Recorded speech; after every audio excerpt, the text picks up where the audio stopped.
नमस्कार दोस्तों, मैं हूं आपकी अपनी प्राची अधिकारी। दोस्तों, आज मैं बात करने जा रही हूं बिहार में सिर्फ एक हफ्ते में दो जगह बम ब्लास्ट हुए। गोपालगंज के हलीम मियां ने उड़ाए परखच्चे और खुद के भी। नमस्कार दोस्तों, मैं हूं आपकी अपनी प्राची अधिकारी। आज मैं बात करने जा रही हूं बिहार में एक ही हफ्ते में जो 2 बम ब्लास्ट हुए और कैसे बिहार के गोपालगंज में हलीम मियां नाम के व्यक्ति के परखच्चे उड़े। और ये स्टोरी के माध्यम से मैं आपको बताना चाहती हूँ कि वो विक्टिम है या जन्मजात विक्टिम है या वही इसका दोषी। वीएचपी के राष्ट्र प्रवक्ता विनोद बंसल ने इन विस्फोटों पर प्रतिक्रिया दी। उन्होंने कहा, भागलपुर के बाद आज गोपालगंज, जब ये घटना हुई उसके बाद की बात। एक ही सप्ताह में दूसरा बम धमाका है और उनसे हुई 1.5 दर्जन लोगों की मौतें आंतरिक सुरक्षा को भी एक बड़ी चुनौती देती हैं। पहले के आधा दर्जन विस्फोटों में लीपापोती व पटाखों की आड़ में जिहादियों को प्रशय बेहद घातक है। मतलब ये जो बात कही जा रही है ना, आप देख रहे होंगे यहाँ धमाका हो गया, कुछ हो गया, अरे तो यहाँ तो पटाखे बन रहे थे, ये तो पटाखे की फैक्ट्री थी। ये कह के इन बातों पे पर्दा डाला जाता है। प्रशासन किस बात से डरता है ये मुझे मालूम नहीं, लेकिन मैं तो साफ जानती हूँ कि मुझे ये भी पता है कि जमात का जब वक्त था, मैं आपको अपना विश्लेषण भी पहले देते चल रही हूँ। घटना की बात भी मैं करूँगी, ये घटना भी मैंने पढ़ी नहीं है, मैंने वैसे पढ़ी हुई, लेकिन आपके लिए मुझे अभी पढ़नी बाकी है। तो मैं आपको बता दूँ मित्रों, ये हुआ क्या है। ये जो आपने जमात का सुना होगा ना, जो जमात थी मौलाना साद वाली, आपको शायद ये पता नहीं होगा, किसी ने बताया नहीं आपको। मेरे सूत्र कहते हैं, एक हमारे मित्र हैं, वो बिहार में ही रहते हैं, बड़े अधिवक्ता हैं, वो इसके ऊपर रिपोर्ट तैयार कर रहे थे। तो उन्होंने मुझे बताया कि जो नेपाल का बॉर्डर इलाका है, उस जगह का नाम आपको पता है, मैं नामों में बड़ी गंदी हूँ। उस जगह पर 3.5 लाख लोग जमा हुए थे कोरोना काल के दौरान, और पहले वहाँ करना चाह रहे थे ये वो जमात का, वो जो जमात की जो भी ये करते हैं मीटिंग फीटिंग, वो वहाँ करना चाह रहे थे। लेकिन बाद में ये दिल्ली शिफ्ट हुए, तो वहाँ पर ये एक्टिविटी काफ़ी अरसे से चल रही है और वहाँ के जो मुस्लिम हैं खुद वो इसकी जानकारी दे रहे थे। और उन्होंने कंप्लेन भी करी थी गृह मंत्रालय में कि ये यहाँ पर इलीगल एक्टिविटीज़ हो रही हैं और यहाँ की मस्जिदों में इलीगल एक्टिविटीज़ हो रही हैं और जो विदेशी घुसपैठी हैं वो यहाँ पर छुपे हुए हैं। अब मैं बता देती हूँ आपको ये क्या मामला है। बिहार के गोपालगंज में एक बड़ा बम धमाका हुआ। कहा जा रहा है ये धमाका पटाखा बनाने के दौरान एक घर में हुआ। पटाखे ही बनते हैं हमेशा, मतलब है ना, दूसरों लोगों के पटाखे ना फूटते, इनके ही पटाखे फूटते हैं बम की तरह।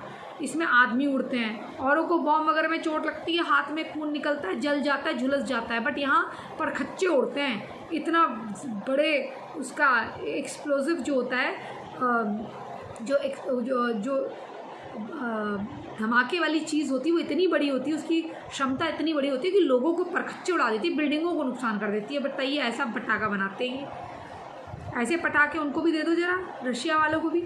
इस धमाके में एक व्यक्ति की मौत और कई लोगों के घायल होने की खबर है। विस्फोट में मारे गए व्यक्ति की पहचान 55 साल के हलीम मियां, कुछ रिपोर्ट में नाम अली मियां कहा जा रहा है। अरे बांग्लादेशी घुसपैठिया है, वहाँ रहकर बम बनाता है, ज़मीन और सारी चीज़ें मिली जाती हैं। अब ये आतंकवादी भी अगर बनते हैं तो इनको कहा जाता है पूर्ण विस्थापन के नाम से, इनको खूब ज़मीनें दे दी जाती हैं। अगर कोई आतंकवादी आए और कहे मैं सरेंडर करता हूँ, दुनिया भर के कर्म करके आएगा, हाथ ऊपर कर देगा, मैं सरेंडर कर रहा हूँ, तो भैया उसको ये ज़मीन भी दे देंगे, उसको सारी चीज़ें दे देंगे। तो ऐसे तो अपने भारत के हाल है, समझिए आप। अब मौके में जो पुलिस है उसने जांच करना शुरू कर दिया है, घायलों को अस्पताल पहुंचाया है और इनका इलाज करा जा रहा है। ये धमाका इतना तेज़ था कि मरने वाले व्यक्ति के परखच्चे उड़ गए और घर में ऐसा विस्फोट हुआ कि वो भी धराशायी हो गया। अब बताइए आप। और शव के टुकड़े जो हैं वो अलग अलग जगह पे जो है, वो शव के जो टुकड़े हैं वो अलग अलग जगह पर मिले हैं। दोस्तों, आप बताइए, आप ये लोग इस तरह की हरकतें कर रहे हैं और इससे हमारी आंतरिक सुरक्षा को कितना बड़ा खतरा है, आप ये सोचिए। जब ये लोग भारत आए थे घुसपैठिए, तब ये कहा गया था इनके बीच में कुछ ऐसे जमातुल उल दावा जो वहाँ की बांग्लादेश के संगठन, आतंकवादी संगठन है, उसके भी लोग हैं जिनका पाकिस्तान का ओरिजिन रहा है। जो बांग्लादेश पाकिस्तान सब एक ही तो है, थे तो भारत का हिस्सा, लेकिन जब इनकी मनोदशा ऐसी थी कि हमसे मैच नहीं खाते थे तो वहाँ मिल गए थे। वहाँ जाने के बाद ना इनका हमसे कुछ मिलता था ना कुछ, तो अब ये वहाँ लिया इन्होंने, वहाँ लड़े, फिर वहाँ लड़ने के बाद फिर से वहाँ आए, फिर वहाँ से यहाँ आ रहे हैं। यहाँ पर फ्री का राशन, फ्री की चीज़ें मिल रही हैं और हर किसी को ये सब सुविधा मिलने के कारण ये सब हमारे विरुद्ध ये कार्य हो रहा है कि हंस के लिया है, रो के लिया है पाकिस्तान, हंस के लेंगे अब हिंदुस्तान, ये वाला इनका चल रहा है। अब इनके और घायलों को घायल अख्तम आलम को इलाज के लिए दूसरे अस्पताल में रेफ़र किया गया है। भाई अगर इनको अस्पताल में भेज क्यों रहे हैं, पहले बताइए आप, इनसे सवाल क्यों नहीं हो रहे, इनकी इतनी खातिरदारी क्यों होती है। सामने आई जानकारी के मुताबिक एसपी आनंद कुमार ने बताया कि बम धमाके की जांच की जा रही है। पटना और मुजफ्फरपुर में FSL की टीम को बुलाया गया है। इसके अलावा ATS की टीम को भी बुलाया गया है। फिलहाल पुलिस ने इस पूरे इलाके को सील कर दिया है और हर एंगल में जांच की जा रही है। पुलिस ने इस धमाके के बाबत मृतक के परिजनों में से एक नेका आलम से पूछताछ की है। उसका कहना है कि यह धमाका नहीं था बल्कि घर में सिलेंडर फटा था। पूरी घटना फूलवरिया थाना क्षेत्र में बथुआ बाजार की है। उल्लेखनीय है कि इससे पहले भी बिहार के भागलपुर में बम ब्लास्ट हुआ था। इसके बाद पुलिस ने ताबड़तोड़ कार्रवाई करते हुए भारी मात्रा में पटाखे बरामद किए थे। ये धमाका तातापुर थाना क्षेत्र में काजिफ लिचिक मोहल्ले में पिछले गुरुवार को हुआ था। एक धमाके में 14 जाने गई थी। सोचिए, इतना तो जो हमलावर आते हैं वो नहीं कर पाते जितना ये वहाँ बैठे बैठे कर रहे हैं, और हर कोई पटाखा बना रहा है। और इतनी भारी मात्रा में पटाखे का बारूद से कर क्या रहे हो। मतलब जब ये RDX ले आएंगे, जब ये RDX में मिला देंगे सब कुछ, तब आप मानेंगे। ज़रूरत से ज़्यादा जो एक्सप्लोजिव सामान होते हैं, एक्सप्लोजन करने वाले, उन सामानों को रखना, यानी कि बम धमाके करने वाली चीज़ों को रखना जिसकी ध्वनि तीव्रता इतनी तेज़ हो कि वो शीशा तोड़ दे, वो कांच तोड़ दे, वो बिल्डिंगें तोड़ दे और वो जनता जनार्दन का नुकसान कर दे। उसमें ऐसे ऐसे कांच के टुकड़े और जो लोहा है उसकी छर्रियाँ डालियों ताकि लोगों को लगे और बिल्कुल कट के फटे मुँह पर। ये चाहते हैं आप? इसके बारे में पढ़ाई करी है मैंने, क्या होता है करके। मुंह पे जब ये लगता है, ये बम फटने से इतना नुकसान नहीं होता, जो फटने के बाद जो हमारे स्किन में जब वो जाता है दोस्तों, वो ऐसे करके वो हमारे चेहरे को फाड़ देता है, हमारी स्किन को फाड़ देता है, उससे हमारी हत्या होती है। जब आपको गोली भी लगती है तो गोली तो इतनी छोटी सी होती है, वो कैसे होता है, अंदर जाके वो फटती है, इतनी तीव्रता से जाती है। क्योंकि मैं कई बार रिसर्च करती हूँ कि भाई इतनी सी गोली कैसे मार देती है, या बम के उससे कैसे मर जाते हैं। तब मुझे पता चला कि गोली तो इतनी सी है। फिर तो बाद में मुझे पता ही चल गया नहीं, गोली तो इतनी सी है, लेकिन वो कैसे हो जा रहा है, वो अंदर जाके फट रही है और इतनी गर्मी उत्पन्न कर रही है कि हमारी आंतें फाड़ दे रही है, सारी चीज़ें फाड़ दे रही है, तो नुकसान हमारे अंगों को कर रही है। तो क्यों नहीं मौत होगी। और जो ये फटता है, जो बॉम्ब फटता है, या जो एटॉमिक बॉम्ब वगैरह होते हैं, कहते हैं एटॉमिक बॉम्ब क्या नुकसान करते हैं। एटॉमिक बॉम्ब क्या होता है, सदियों तक उसके कणे फटते रहते हैं और इससे जो वहाँ पर जो बच्चे पैदा होते हैं वो अपंग अपाहिज पैदा होते हैं। जो हिरोशिमा नागासाकी में जैसे 1965 में या 65 में आई थी, हिरोशिमा नागासाकी में जो बम गिराया था अमेरिका ने, एटॉमिक बम, तो आप देखिए आज भी वहाँ के बच्चे अपंग और अपाहिज वगैरह या लूले लंगड़े या मंदबुद्धि पैदा होते हैं उस जगह पे। आज भी उन किरणों का, उसके रेडिएशन का आज तक खामियाजा लोग भुगत रहे हैं। हालांकि कहते हैं the land of rising sun, Japan को कहा जाता है the land of rising sun, यानी कि उगता हुआ सूरज का वो देश है। यानी कि वहाँ के लोग इतने, हर साल वहाँ सुनामी ये सब होता है। वो लोग जो फ्लोटिंग एयरपोर्ट बना देते हैं, इतने मेहनती होते हैं, हर साल डूबते हैं, हर साल उठते हैं, उनसे हमें सीखना चाहिए। लेकिन ऐसे लोग अगर हम भारत में रख रहे हैं ये जो ऐसे जिहादी और ऐसे घुसपैठी हमारे भारत में आ रहे हैं और इनको ना केवल ये डुप्लीकेट नागरिकता लेते हैं बल्कि हर जगह मदरसा मस्जिद बना के इसी तरह का कारोबार करते हैं। आज मेरे सामने वाली मस्जिद में 50 कट्टे सीमेंट आया है, उसका मैंने वीडियो शूट करा है। दोस्तों इतने इलीगल काम ये कर रहे हैं। वहाँ से कम 10-20 बच्चे निकले हैं और पुलिस वहाँ जब गई तो वहाँ उनको एक बच्चा नहीं मिला। तो अब मैं आप पुलिस को क्या बताऊँ ये कहाँ है। अब वो किसी दिन देखना आप वही बम ब्लास्ट करेंगे। लोग कहते हैं बम ब्लास्ट कैसे हो गया, ऐसे ही हो गया पुलिस की लापरवाही से, समझिए आप। ऐसे ही होगा किसी दिन यहाँ पर भी। वो इतने बड़े बड़े कट्टे लेके जा रहे थे। अब बताओ 50 कट्टे एक मस्जिद में क्या कर रहे होंगे। वो अंदर बना रहे होंगे तहखाना, उसके अंदर तहखाने के अंदर छुपाएंगे उनको। अब ईद आ रही है, ईद आएगी, उसमें ये लोग वही करेंगे, कुछ आतंकवादी धमाका करेंगे तो उसके अंदर छुपा देंगे। यही तो इनका काम है, जैसा कि इन्होंने दिल्ली दंगों में करा था। एनीवेज दोस्त, फिर पुलिस ने, अब पुलिस देखो इसको जांच कर रही है। नेका आलम ये कह रहा है सिलेंडर फट गया। सिलेंडर फटने से ऐसा होता है? सिलेंडर फटता तो आदमी झुलसता, पर खच्चे नहीं उड़ते उसके। घर में आग लगती, ज्वालामुखी जैसा फटता, पर एक इतना भयंकर रेडिएशन का नहीं होता। कैसे गवारों वाली बातें करते हैं और पुलिस इनकी कैसी बातें सुनती है। 2 झापड़ मार के इनसे पूछना चाहिए। और जो दस्ता होता है, बम निरोधक दस्ता होता है, वो अगर वो नहीं भी आ सकता, लेकिन वो बाद में अगर जांच करता है तो भी पता चल जाता है कि किस वजह से बम फटा है। वहाँ के जो उसकी स्मेल होती है कि कैरोसिन से जलाया गया या किससे जलाया गया, हर चीज़ से पता चल जाता है। एक व्यक्ति अगर जला है तो उसकी बॉडी से ये भी जाँच हो जाती है कि किससे जलाए। तो क्या ये जांच नहीं हो सकती है कि सिलेंडर से फटाए? साले झूठ बोलते हैं। उल्लेखनीय है कि इससे पहले बिहार के भागलपुर में ऐसे ही बम ब्लास्ट हुआ था। पुलिस ने ताबड़तोड़ कार्रवाई करी थी। इस धमाके में 14 लोगों की जानें गई थी। और सिटी एसपी स्वर्ण प्रभात ने बताया कि हबीबपुर थाना क्षेत्र में बाईपास के नज़दीक सरदारपुर में गौशाला की ज़मीन पर अवस्थित एक ट्रांसपोर्ट के दोनों गोदामों में अवैध रूप से भंडारण किए गए 1800 कार्टन पटाखे बरामद किए गए हैं। अच्छा, वहाँ पर गौशाला के नाम से गौ तस्करी करके गौ काटने का काम करेंगे और गौशाला करेंगे। आपको पता होगा ना, गाज़ियाबाद में एक मुस्लिम लड़का गौशाला के नाम से दान ले रहा था और ऐसे ही गौशाला करके गौ कशी करते हैं, है ना। ये लोग फिर बाद में कह देते हैं कि अरे ये तो ज़मीन किसी बीजेपी वाले की है, फिर ये तो इसकी है उसकी है, ऐसे भी कर देते हैं। बता दें कि एक हफ्ते के भीतर 2 विस्फोटों में वीएचपी के राष्ट्रीय प्रवक्ता विनोद बंसल ने प्रतिक्रिया दी है। जैसे कि मैंने आपको बताया, उन्होंने कहा कि भागलपुर के बाद आज गोपालगंज हुआ है।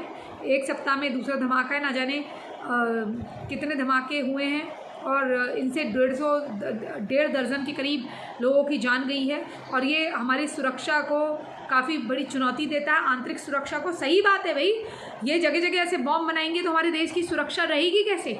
हम सुरक्षित कैसे रहेंगे? ये तो हमारे बगल में कई कमरा किराए में ले लेंगे, घर किराए में ले लेंगे, वहाँ बॉम्ब बनाएंगे और हमारी जमा पूंजी, हमारा करोड़ों का घर एक दिन में फट जाएगा, हमारा लाखों का घर एक दिन में फट जाएगा। जिसका जैसी क्षमता का घर, खून पसीने की कमाई से हमने घर बनाया हो, साला 1-8 करोड़ रुपए खर्च करे हो आदमी ने घर बनाया हो, और ये साला आके एक बम फोड़ दे, वो कर दे, बम ब्लास्ट हो जाए, क्या करेगा आदमी? वो तो हर चीज़ गला देता है, आपका ज्वेलरी गला देता है, आपकी चीज़ें गला देता है, आपको खुद गला देता है। आप खुद भी जिंदा रहेंगे कि नहीं? मतलब आपके प्लान चल रहे होंगे कल को कि आप ये करेंगे, भविष्य में ऐसा करेंगे, वो तो 2 मिनट में आपके भविष्य को ही बम ब्लास्ट में उड़ा जाएगा।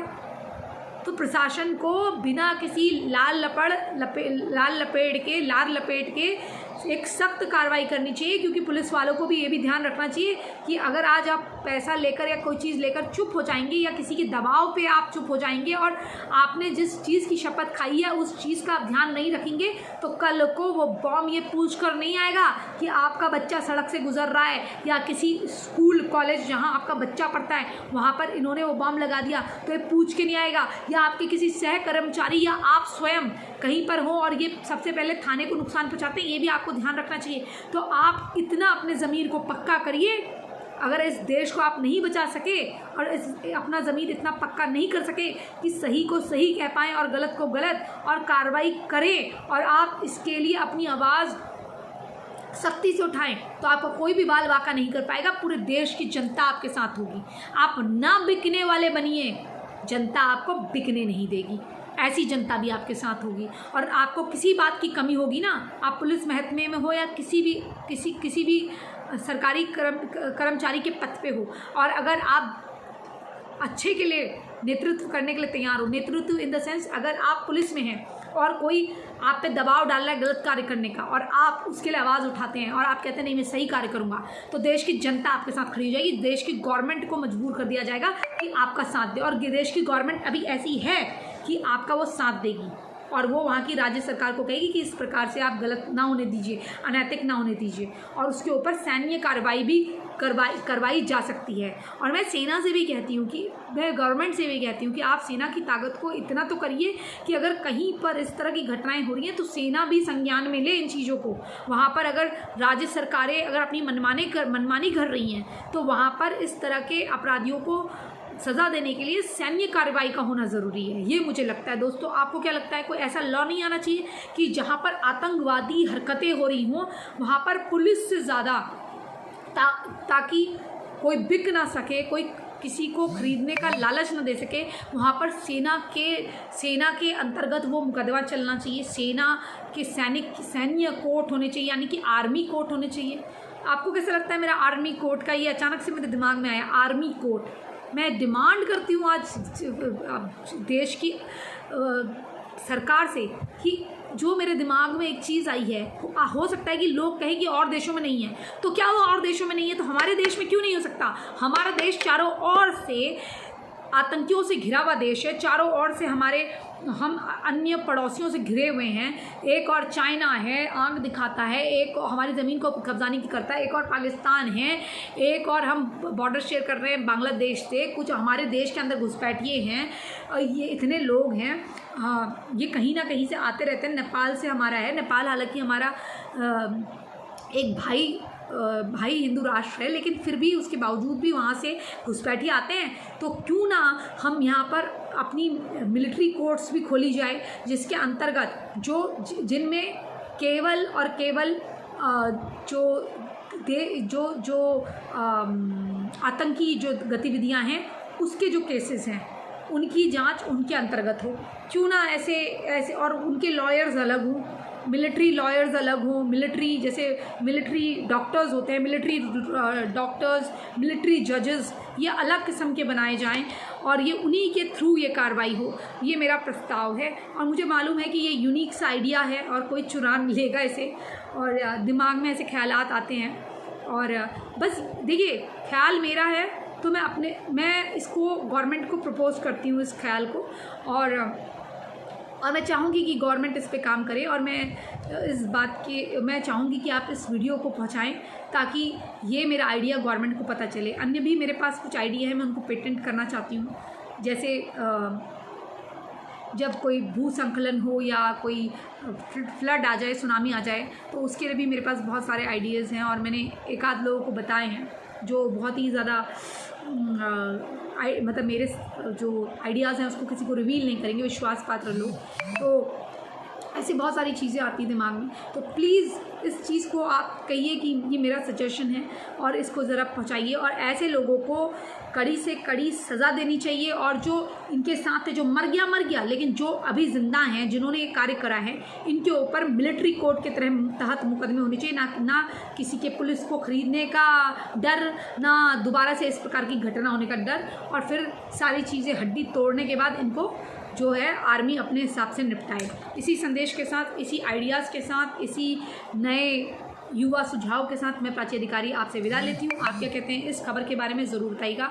क्या आपको गुस्सा नहीं आता, क्या आपका खून निकलता कि संपत्ति और देश की संप्रदा का इस प्रकार से नुकसान करते हैं, और देश के साथ आंतरिक सुरक्षा के साथ साथ शत्रुओं के साथ मिलकर शत्रु घुसपैठिए और जो देश के अंदर इनके स्लीपर सेल चलते हैं उन पर भी कार्रवाई होनी चाहिए, कड़ी कार्रवाई। और देश के जो लोग हैं, आम नागरिक हैं, क्या ये उनकी ड्यूटी नहीं बनती कि आसपास पे नज़र रखें? अगर आप आसपास पे ऐसे नज़र रख रहे होते, जैसे मैं मस्जिद पे नज़र रखती हूँ, आप भी अगर नज़र रख रहे होते, तो कल को अगर मुझसे पुलिस पूछेगी कि आपके पास क्या इन्फॉर्मेशन है, मैं वीडियो उनको भेज सकती हूँ, नहीं भेज सकती हूँ, वैसे ही क्या आप नहीं कर सकते? क्या आप ये चीज़ें होने से पहले ही नहीं रोक सकते? क्यों बम ब्लास्ट होने का ही वेट करना आपने? ज़रा नज़र रखिए। जब आप फ्री हैं तो कर ही सकते हो, जब नहीं फ्री हो तो अलग बात है। घर में कोई ना कोई व्यक्ति सतर्क रहना चाहिए आसपास का। जैसे वो रैकी करते हैं देश को बर्बाद करने के लिए, वैसे आप रैकी करिए देश को बचाने के लिए। अपने समय का सदुपयोग करें। जय जय हिंद, जय जय भारत, वंदे मातरम, जय श्री राम, हर हर महादेव, हर हर महादेव। प्लीज़ चैनल सब्सक्राइब नहीं करें तो चैनल सब्सक्राइब करें और अपना सहयोग हमें देते रहें प्लीज़, डिस्क्रिप्शन और पिन मैसेज के माध्यम से। धन्यवाद।